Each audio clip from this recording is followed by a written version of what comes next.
Let's fake it till we make it. Let's just be a master manifestor today, okay? It's that easy. Hi, my name is Allison, and here I help you create the reality you desire to experience. And I'm just going to cut to the chase today. Today we're going to talk about being a master manifestor right now with no further instruction or need to study or do anything. Would you believe that master manifestors started out just like you and me, completely in the dark, unknown, full of resistance, limiting beliefs? They started where we are and they got to where they are. Why?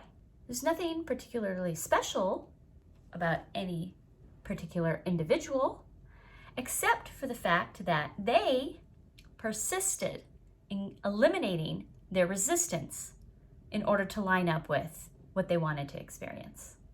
So, obviously, persistence probably just brings up a whole lot of limiting beliefs immediately when you even hear that. Like, now persistence is not my strong suit, okay?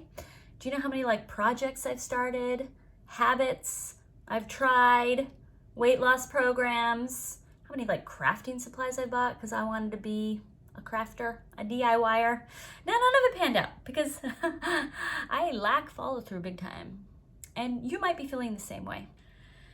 And see, the issue is that most people who start out trying something and fail because it just kind of sounded like a good idea. Yeah, sure, that sounds like fun. Yeah, that looks awesome. I've watched a ton of reels about it. I think I could do that. That looks fun. I'd like to have one of those. It's just kind of a general, yeah, good idea. I'd love more money. Get me into manifesting. Why not? So when you come at it with that general angle on life, which is how I've spent a lot of it, yeah, it's not really going to work out. There's no emotional commitment. And that's one of the keys, a key. There's all kinds of keys, isn't there? But emotional commitment allows you to really establish your vibration.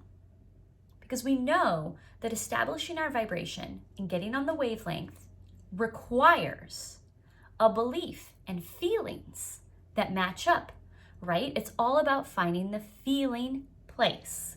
And so if manifesting a desire sounds like a good idea to you, and you're like, you know what, I'm not so ambivalent about it. This is something that I really want, and I am seriously trying to manifest it over here, Allison. So quit comparing it to your silly decoupage projects. Let's figure out how to do that, okay? Now, a lot of people talk about living in the end, and that used to tie my brain in knots, because when I was over 50 pounds overweight, I could not pretend I was a skinny person or even know what that feeling was. I couldn't do it. It was I knew I was faking it, So what are we to do to generate those feelings when we don't have them? I don't know what it feels like to have $1 million. I'm really interested to find out. Can't wait. But in the meantime, how can we fake it till we make it? So, okay, let's take the two things we do already have access to.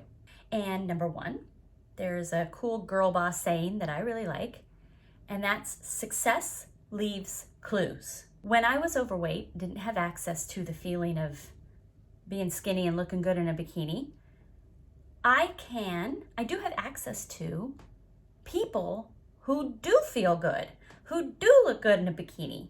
There's all kinds of resources and things out there on social media to find out what people who have made $1 million, the steps they've taken, how they feel, how they act, what they buy, what they invest in, what they do with their money.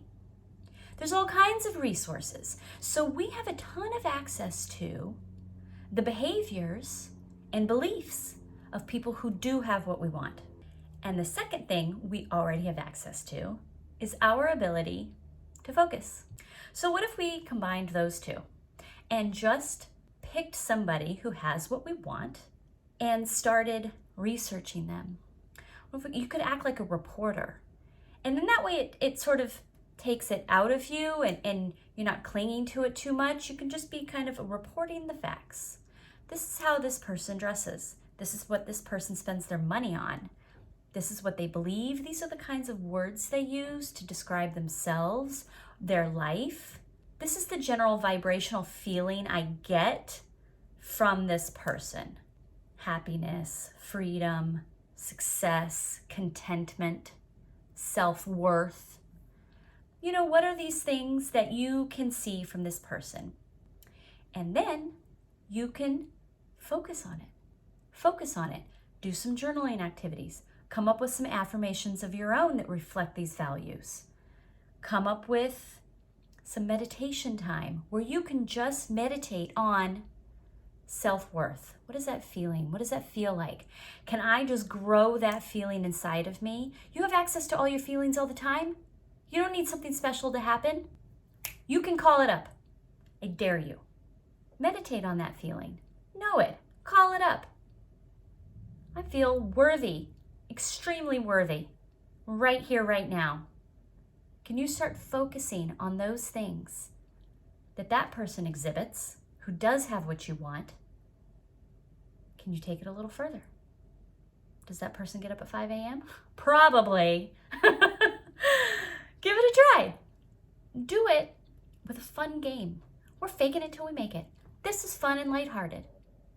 This isn't the end-all be-all. If this doesn't work, nothing will. No. In this way, let it go. In this way, just have some fun and explore it and see what it feels like. And when you start tapping into your own vibrational knowing, that's when you're there. Then more and more things will start to come to you that will make it easy. I really hope you enjoyed this video. I meant it to just be kind of fun and lighthearted, because we don't always need to take everything so serious. I need to remind myself of that often. Please leave in the comments below if this was helpful or if you were able to take this and apply it. I would love to hear about it. Please remember to be patient with yourself. It just takes a little practice to get there, but you can get there. Thank you, and I'll see you in the next video.